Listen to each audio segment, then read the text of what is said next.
Grace Matt. We are still here in Addis Ababa, Ethiopia, in the first African Chefs Gathering and Policy Convening on African Food Systems, whereby AFSA brings together chefs from different parts of Africa to discuss about the policies on African food system. And here we get a chance to meet with the famous chef in the whole gathering, Sexy Chef, all the way from Ghana. My name is Chef Michael Kwenu. I'm the head of Aliza Hotel, Ghana, and president of Chef Association of Ghana. What does this gathering means to you? This gathering means a lot to me, because when I heard that the chefs around Africa are come to meet to talk about one agenda we are all fighting for, that bridging the gap of our local cuisine into the international world. And I know that this is a project I'm going, so it means me a lot. And the theme on is that my food is Africa. So we are chefs here together in the same platform. How can we also expose our other indigenous dishes into our other places of our other countries? I can see you are calling yourself a sexy chef. So how can we make our African food sexy? Yes, we can make our African food sexy. When you talk about a sexy, it's something that we are all, when you mention it, everybody put his eye is attributed for. Our food has been living it in the dungeon, where even the way it's coming from the farm, where even from the farmer, there's something that I'm doing from the farm to the fork.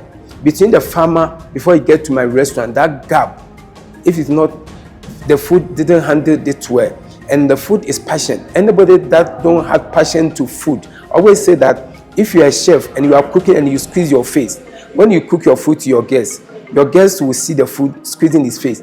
But when you cook with passion, love into the food, you can see that your food into the guest, even if it doesn't taste well, because you have the passion and love to eat, that came out of the name Sexy Chef that I'm using. You need passion, love for the food you are handling.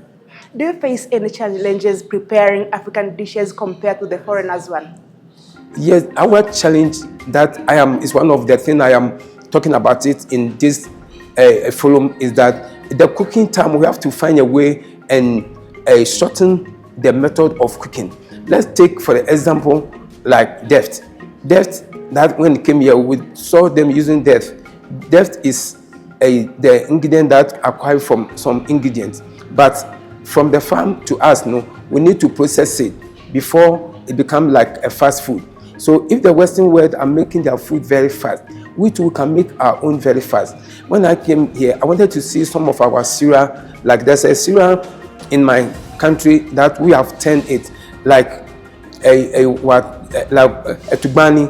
A tubani came out of black-eyed bean. You have to soak it for about hours before you can blend it, make the dough out of it, put a green thing on it and cook it. But that the same tubani ingredient can be shortened, but whereby you can make it powder. You have the powder in your restaurant, you just mix your other ingredient, your spices and everything, then you steam it, then you get your ingredient. The same thing, it goes around all our African countries. We have dishes that when we bring the preparation shorter, we can serve it in our restaurant. And that is one of my projects I'm talking about it. Our African food can become sovereignty when we all come together as an African and we do the networking.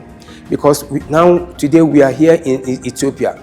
When it becomes so sovereignty, when I'll be able to move Ethiopian food to my kitchen, when Ethiopian chefs can able to move Ghana food to Ethiopia, when Tunisia and other from the southern, from the eastern, from the western, and from the North African country, when we all network, and anywhere we go, we can make our food singing. That when you go anywhere, beggar is beggar everywhere in the European community.